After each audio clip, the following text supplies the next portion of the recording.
अस्सलाम वालेकुम दोस्तों, welcome back to the channel. उम्मीद है आप सब खैरियत से होंगे। दोस्तों आज सुजुकी 150 एसई का जो है यूज़र रिव्यू बनाने लगे।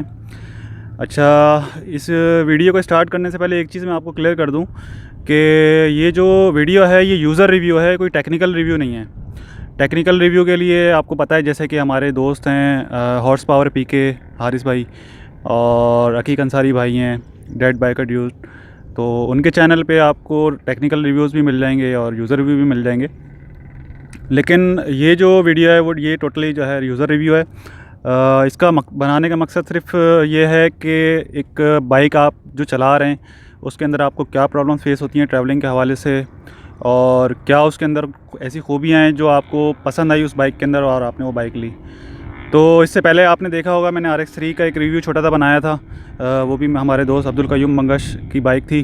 तो उन्होंने अपने जो प्रॉब्लम्स थे उस बाइक के हवाले से और जो अच्छाइयाँ थी वो आपको बताई थी। इसी तरह आज 150 ऐसी हमारे पास मौजूद है और ये हमारे बहुत ही अच्छे दोस्त कामरान भाई हैं, इनकी बाइक है। इनके हमारे साथ टूर भी करते हैं ये, और ये बाइक इनके पास तकरीबन पिछले 1 साल से इनके पास ये बाइक है और तकरीबन 15,000 किलोमीटर इस बाइक को ये चला चुके हैं। तो सबसे पहले तो मैं इनसे पूछूंगा कि इनका कैसा एक्सपीरियंस है इस बाइक के हवाले से। उसके बाद इन्होंने जो टूरिंग के हवाले से मॉडिफिकेशन की है इस बाइक में, वो भी हम इनसे पूछेंगे कि कौन सी चीज़ इन्होंने कहाँ से ली और उसकी क्या क्या प्राइस हैं। तो शुरू करते हैं। अस्सलाम वालेकुम कामरान। वालेकुम सलाम। अदील भाई कैसे हैं आप? खैरियत से? अल्हम्दुलिल्लाह, आप सुनाएं खैरियत से हैं? अल्लाह करम है अदील भाई, शुक्र अल्लाह पाक का। कामरान भाई माशाल्लाह बाइक आपने बेहतरीन मॉडिफाई की हुई है टूरिंग के हिसाब से, बॉक्स वॉक्स और उसके अलावा लाइट्स हर चीज़ अप टू डेट है माशाल्लाह। सबसे पहले तो मुझे आप ये बताएं कि इस बाइक को माशाल्लाह तकरीबन 15,000 किलोमीटर आप चला चुके हैं और इस बाइक को लेके टूरिंग के हवाले से आपका क्या एक्सपीरियंस रहा, और इस बाइक ने आपको क्या इस बाइक को लेने के बाद आपको क्या प्रॉब्लम्स फेस हुए टूरिंग के ऊपर, और क्या इसके अंदर अच्छाई आपको नज़र आई? अदील भाई देखें, सबसे पहले तो किसी चीज़ को भी लेने के लिए उसकी एक चाह होनी चाहिए इंसान के अंदर। मैं इससे पहले होंडा का यूज़र था, जो एक नॉर्मल कम्यूट के लिए हम बाइक यूज़ करते हैं, होंडा CD70 या होंडा CG125, उसका यूज़र था, बचपन से वो चलाता रहा। उसके बाद जब आप लोगों से मिला, टूरिंग कम्युनिटी से मिला, बाइकर से मिला, एक चाह पैदा हुई कि यार 150 सीसी लेनी चाहिए जिस पे टूर्स किया जाए, क्योंकि होंडा 125 में आपको अंदाज़ा है कि काफ़ी फ्लॉज हैं।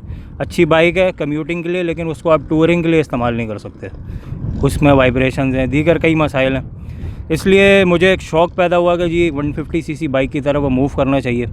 तो हमारे पास इस टाइम 150 सीसी कैटेगरी में काफ़ी SKUs या आप कह लें कि काफ़ी किस्म की बाइक्स अब आ गई हैं, काफ़ी चॉइसेस आ गई हैं जो कि पहले नहीं थी, लेकिन अब काफ़ी चॉइसेस हैं। लेकिन सबसे पहला जो आपके जहन में ख़्याल आता है 150 सीसी अगर आपके जहन में हो, तो सबसे पहले ख़्याल आता है सुजुकी GS 150, क्योंकि एक बड़ा नाम हो गया है और काफ़ी लोगों ने इस बाइक को यूज़ किया है, उनके अच्छे रिव्यूज़ रहे इसके बारे में टूरिंग को लेकर। इसलिए मैंने फ़ैसला किया कि सुजुकी 150 ली जाए। तो तकरीबन साल पहले मैंने ये बाइक परचेज़ की थी 0 मीटर, और इसको 1 साल के अंदर मैं तकरीबन 15,000 किलोमीटर चला चुका हूँ। बहुत सेटिस्फाइड हूँ अपने डिसीजन से। और सबसे पहली बात यह कि अगर आपको कोई भी बाइक रखनी है तो आपके अंदर उस बाइक को रखने का, उसको मेंटेन करने का एक शौक़, एक चाह होनी चाहिए। तो भाई हमारा तो ऐसा हिसाब है कि समझ लें कि हम सुबह उठते हैं, ख़ुद बाद में फ़्रेश होते हैं, पहले इसको साफ़ करते हैं। ये अच्छी बात है। तो भाई बड़े शौक़ से एक बाइक ली थी ये, और अल्हम्दुलिल्लाह बहुत सेटिस्फाइड हूँ उसके। ठीक है, छोटे मोटे मसाइल हर बाइक में होते हैं, हर मशीन में होते हैं। बाइक क्या, मैं वर्ड यूज़ करूँगा मशीन, कोई भी मशीन कभी भी परफेक्ट नहीं होती, परफेक्ट उसको हम बनाते हैं। ठीक है, कुछ फ्लॉज हर मशीन में रहते हैं, कोई भी मैन्युफैक्चरर 100% प्रोडक्ट आपको नहीं दे सकता। ठीक है, इस बात से आप भी एग्री करेंगे मुझसे, सीनियर हैं आप और टूर्स करते रहे। इसी तरह इस बाइक में भी कुछ छोटे मोटे मसले मसाइल थे जो कि मैंने एडजस्ट किए अकॉर्डिंग टू माय नीड। ठीक है, सबसे पहले तो इसका मसला जो कि सबको पता है, इसका आलमी मसला है हमारे पाकिस्तान में, सुजुकी GS 150 के इसके सीट का मसला है। इसकी सीट बिल्कुल भी कंफर्टेबल नहीं थी। टूरिंग के हिसाब से क्या, मैं नॉर्मल ऑफिस आने जाने के हिसाब से भी जो है ना मैं थक जाता था इस पर। तो अदील भाई सबसे पहले मैंने इसकी सीट को मॉडिफाई करवाया, सलीम कबाड़िया का आपने नाम सुना होगा रनछोड़-लैंड में। जी। उनके पास से मैं फ़ोम लेके आया। कोई बाइक होगी उनके फ़ोम रखे हुए थे उनके पास पुराने, उस फ़ोम को ला करके मैंने इस हिसाब से कटवा कर इसको अपने हिसाब से बिल्कुल स्ट्रेट रखवा के फिर उसके बाद मैंने इसके ऊपर लेदर चढ़ा दिया। अच्छा, इसमें एक और भी मसला था। इसमें जो आप देख रहे होंगे इसकी जो बनावट है ये पीछे से ज़रा ऊंची है और आगे से बैठी भी है। इसकी वजह से होता ही है कि अगर आपके साथ ख़वातीन ट्रैवल करें, लेडीज़ अगर आपके साथ पीछे बैठे हैं तो वो टिल्ड होके बैठती हैं, जिसकी वजह से लंबा सफ़र क्या आप कह लें 15-20 मिनट की भी राइड अगर आप उनके साथ करें तो उनको तकलीफ़ हो जाती है, क्योंकि वो आगे टिल्ड होके बैठी होती हैं। इस वजह से मैंने कोशिश की थी कि पीछे वाले एरिया को स्ट्रेट करूं और आगे से मैं ज़रा इसको और ऊंचा करूं। इस तरह एक लेवल की मैंने सीट बनवाई। सबसे पहले तो ये मॉडिफिकेशन की। फिर इसका दूसरा जो बड़ा मसला है जो कि सुजुकी को मैं चाहता हूँ कि सॉल्व भी करे, और बहुत ही समझ लें कि संजीदा मसला है कि किसी भी बाइक का जब आप रात को उसको राइड करते हैं तो उसका सारा दारोमदार हेडलाइट के ऊपर होता है, आपके विज़न को क्लियर करने के लिए। इसकी हेडलाइट बिल्कुल ही बिलो द लेवल हेडलाइट है, माजरत के साथ। बिल्कुल जो है मतलब ना आपका रोड पे फोकस होता है और ना ही आपको आपकी समझ लें स्ट्रेट आपकी सिम दिखा रही है, ना रोड दिखा रही है, पता नहीं क्या दिखा रही होती है। बाइक के करीब से भी बिल्कुल पता नहीं लग रहा होता कि सामने कुछ नज़र ही नहीं आता कि खड्डा कोई आ जाए कोई, मतलब विदिन 10 to 15 मीटर्स भी जो है वो पता नहीं लग रहा होता कि बिल्कुल ऐसे ही है। दिल भाई सही फरमा रहे हैं। फिर इसके लिए मैंने ये किया था कि भाई कुछ लोगों से मशवरा किया, दोस्तों से, आपसे भी मशवरा किया। इसमें फिर मैंने इसकी अपनी हेडलाइट हटवा के ज़नाडो की हेडलाइट लगवाई, ठीक है। और उसके बाद जो नॉर्मल LEDs होती हैं मैंने सेफगार्ड इसका लगवा के, इसमें अगर मैं आपको दिखा सकूं, हेलोजन लाइट्स आती हैं। ये हेलोजन लाइट्स मैंने लगवाई, इसकी फॉग लाइट के तौर पे भी यूज़ होती है ये, और जब हम हाईवेज़ पे टूर्स पे निकलते हैं तो ये बहुत दूर से विजिबल हो जाती है। उसके अलावा नॉर्मल LED लाइट मैंने दोनों साइड पे लगवाई, पेयर लगवाया, जिससे मेरा विज़न बहुत क्लियर हो जाता है, हाईवे के ऊपर फोकस्ड हो जाता है और ये किसी की आंखों में भी नहीं पड़ती सामने आने वाले की। क्योंकि सबसे बड़ा मसला ये है कि हम लोग अपनी बाइक्स में HID लगवा लेते हैं, इस किस्म की चीज़ें लगवा लेते हैं। होता ये कि सामने से जो लोग अफराद आ रहे हैं उनको आप तकलीफ़ दे रहे हैं। तो भाई आप टूरिंग करें, आप बाइक राइड करें, आप अपने लिए कर रहे हैं, दूसरों के लिए तकलीफ़ का बाइस ना बने। इसीलिए मैं सब भाइयों को मशवरा दूंगा HID से भाई परहेज़ करें। ये नॉर्मल LEDs इनका बड़ा अच्छा रिज़ल्ट है और सब भाई यूज़ कर रहे हैं इन LEDs को यूज़ करें। कोशिश करें कि सामने आने वाले जो भी ड्राइवर है या राइडर है उसकी अटेंशन डेविएट ना हो आपकी लाइट्स की वजह से। तो ये LEDs मैंने नॉर्मल लगाई और अल्लाह का शुक्र है बहुत अच्छा रिज़ल्ट है। इसमें एक ऑप्शन और है फ्लैशर का, तो मैंने यहाँ फ्लैशर बटन भी एक लगवाया हुआ है। इससे फ़ायदा ये होता है कि जब मैं ओवरटेक पे जा रहा होता हूँ किसी व्हीकल के, कोई बड़ा ट्रक है या कोई गाड़ी हाईवे में ओवरटेक कर रहा है रात के टाइम, तो हम इससे फ्लैशर देते हैं। एक बहुत अच्छा जो है ना फ्लैशर आप समझ लें डिपर जिसको हम कहते हैं, हाई फुल टाइप का बड़ा एक अच्छा सीक्वेंस में ये जो है अगले ड्राइवर को जो है ना अटेंशन अपनी तरफ डेविएट करता है, उसको पता लग जाता है साइड ग्लास में या उसके बराबर से कोई चीज़ गुजर रही है। तो ये एक अच्छा ऑप्शन है, सबको यूज़ करना चाहिए। बाकी जो GS का समझ लें कि अगर आप कम्यूटिंग के लिए यूज़ करें तो मसला नहीं है, लेकिन अगर आप टूर्स पे जाएंगे तो एक मसला आता है टायर का। GS का जो स्टॉक टायर है वो ट्यूबलेस नहीं होता, ठीक है।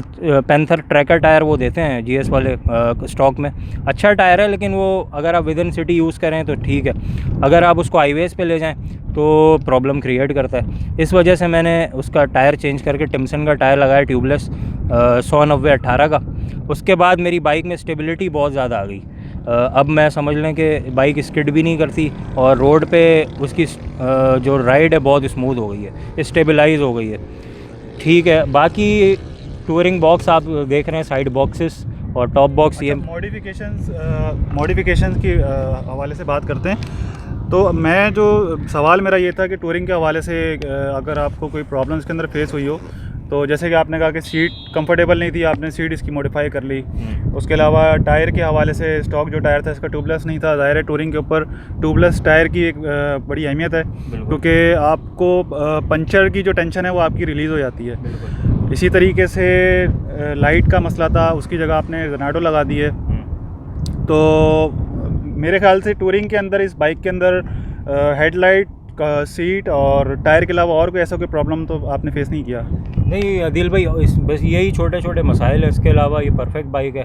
और मैं समझ लूँ कि सबसे बड़ी जो इसका एडवांटेज है वो इसका इंजन है। बहुत ही मजबूत इंजन है अदिल भाई। मैं समझ लें कि 15,000 किलोमीटर इसको चला चुका हूँ। इस बाइक का सिर्फ मैं ऑयल चेंज करता हूँ टाइम पे, और एक ट्यूनिंग कराई है जो कंपनी ट्यूनिंग होती है।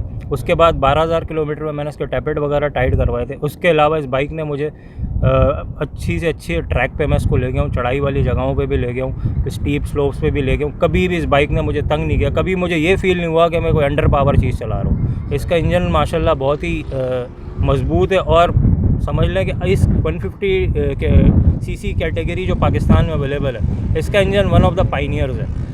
ड्यू टू इंजन ये बहुत ज़्यादा जो है अपने इस कैटेगरी को लीड करती है। बाकी आप देखें कि छोटी मोटे मसाइल मैंने आपको बताया, ये तो हर बाइक में होते हैं। इसको वक्त के साथ साथ हमें बेयर करना होता है, दूर करना होता है। कोई भी चीज़ परफेक्ट नहीं होती, और ये एक चाह जो है ये ख़त्म नहीं होती अदिल भाई। बिल्कुल। हर इंसान की ख्वाहिश होती है कि मैं ऊपर से ऊपर जाऊँ। अब जैसे कि जब से टूरिंग स्टार्ट की है, अब 150 कैटेगरी तो देख ली भाई। जोंगशन RX-3 आपने रिव्यू बनाया बहुत, अब उसकी ख्वाहिश है कि इंशाल्लाह ताला अल्लाह पाक चाहे वो भी लें इंशाल्लाह। और फिर जब आप स्पोर्ट्स बाइक की तरफ जाएं तो मेरी ख्वाहिश है सुजुकी हायाबुसा लेने की इंशाल्लाह। अच्छा कामरान भाई, कुछ और ऐसी चीज़ें हैं जो 150 के हवाले से कॉमन है, मैं आपसे उनके बारे में पूछता हूँ, क्योंकि ज़रूरी नहीं है कि वो मसाइल हर बाइक के अंदर हों, लेकिन क्योंकि कॉमन मसाइल हैं। जैसे कि जो इसका सबसे कॉमन एक प्रॉब्लम है, इसके जो रेयर टायर है उसके अंदर इसके जो रबड़ लगे हुए हैं ड्रम के अंदर, वो अक्सर जो है वो लूज़ हो जाते हैं, और उसकी वजह से पिछले टायर का जो बैलेंस है वो आउट होता है। तो क्या ये प्रॉब्लम आपने फेस किया है इसका? जी अदिल भाई, ये प्रॉब्लम बिल्कुल मैंने फ़ेस किया है। मैंने तकरीबन 10,000 किलोमीटर ये बाइक जब यूज़ कर ली, उसके बाद मुझे फ़ील ऐसा होने लगा कि पीछे से मेरी बाइक या पंचर है या पिछला टायर ढीला है। थोड़ा सा इसके अंदर जो है ना बैलेंस आउट हो रहा था इसका ना, बबलिंग सा जैसे नहीं टायर करता आपका टायर पंचर हो जाता है। मैंने चेक किया, टायर भी ओके था, हर चीज़ ओके थी। फिर कुछ भाइयों से मशवरा किया तो उन्होंने बताया कि हो सकता है इसके रबड़ का प्रॉब्लम हो। रबड़ चेक कराई तो मैकेनिक ने मुझे मशवरा दिया कि इसका रबड़ आप चेंज कर लें। मैंने फिर इसमें CD200 Honda CD200 road master जो आती थी उसका रबड़ लगवाया। उसके बाद माशाल्लाह बाइक बिल्कुल ओके हो गई, इसमें कोई डेविएशन नहीं थी, कोई बबलिंग नहीं थी, और इसकी राइड मज़ीद स्मूथ हो गई। तो वो भाई जो नई बाइक लेते हैं या GS 150 पुरानी भी यूज़ कर रहे हैं, तो उन सबको मशवरा दूंगा कि इसकी जो बैक टायर की रबड़्स हैं वो चेंज करा के आप CD200 की ला लें, तो आपको मज़ीद आपकी राइड जो है ना अच्छा फील कराएगी। अच्छा, इसके अलावा दूसरा एक मसला और इसके अंदर आता है कि इसके जो हैंडल के बोल्ट्स हैं वो लूज़ हो जाते हैं। तो कभी ऐसा कोई प्रॉब्लम हुआ है आपके साथ, इसका हैंडल लूज़ हो गया हो? अदिल भाई, इसका मुझे फ़ील नहीं हुआ, लेकिन मैं जब इसकी ट्यूनिंग करवाई थी, सेकंड ट्यूनिंग में जो आपसे अर्ज़ कर रहा हूँ, जो 12,000 किलोमीटर में मैंने करवाई थी, जिसमें टैपेट वगैरह टाइट होते हैं, उसमें जो है इन्होंने जो सुजुकी शोरूम वाले थे उन्होंने सारी बाइक मेरी टाइट की थी। हैंडल का नट कह रहे थे कि लूज़ है, लेकिन मुझे इतना ख़ास फील नहीं होता। तो मतलब आपने प्रॉब्लम फील नहीं की? मैंने प्रॉब्लम फील नहीं की। अच्छा, उसके अलावा इसकी एक और प्रॉब्लम बहुत सी बाइक्स में मैंने देखी हैं कि इसकी जो चेन है वो बहुत ज़्यादा लूज़ हो जाती है। मतलब थोड़ा सी चलती है, 200-300 किलोमीटर चलाई, चेन लूज़ हो गई, बार बार चेन एडजस्ट करना पड़ती है। तो ये प्रॉब्लम तो आपकी बाइक में नहीं आया? ये बिल्कुल है अदिल भाई, अच्छा आपने पॉइंट रेज़ किया। चेन लूज़ की प्रॉब्लम मुझे फेस करता हूँ मैं, क्योंकि मेरी असल में रनिंग बहुत ज़्यादा है। डेली मेरा कम्यूट होम टू ऑफिस आना जाना 110-120 किलोमीटर बनता है, तो मुझे ये प्रॉब्लम बिल्कुल होती है दिल भाई। हाँ, बट ये नहीं है कि 200-300 के बाद नहीं, हाँ 1000 किलोमीटर ये बाइक चल जाए, क्यों ना मैं इसका एक इंटरवल रखा है ऑयल चेंज का 1000 किलोमीटर। 1000 किलोमीटर बाद मैं इसका ऑयल चेंज करवाता हूँ, तो साथ ही मैं जो है ना इसकी चेन में भी लुब्रिकेंट डलवा देता हूँ, और इसके अलावा उसको टाइट भी करवा लेता हूँ। तो जब टाइट कराता हूँ 1000 के बाद, तो वो उसकी हालत यही हो रही होती है कि वो टाइट होने वाली होती है। ये प्रॉब्लम ज़रूर है इसमें। अब ये मुझे नहीं पता कि ये स्पॉकेट का प्रॉब्लम है या क्या प्रॉब्लम है, लेकिन ये सिर्फ मुझे ही नहीं, और भी हमारे ग्रुप में, टूरिंग ग्रुप में जो भाई हैं जो सुजुकी 150 चलाते हैं, उन सबको ये प्रॉब्लम फेस होती है। इसके स्पॉकेट में शायद ये प्रॉब्लम है चेन की। तो अच्छा, ये तो कुछ प्रॉब्लम्स जो हमारे जहन में थे वो हमने डिस्कस की है इसके अंदर। अगर आपके जहन में इसके अलावा और कोई प्रॉब्लम हो तो बताएं हमें। अदिल भाई, मैं प्रॉब्लम तो खैर नहीं कहूँगा, एक सजेशन है मेरी तरफ से जो मैंने फ़ील की है। इसको अगर आप जब राइड करते हैं तो आप इसका जो पोस्चर है ना बहुत ज़्यादा स्टिफ है हैंडल का।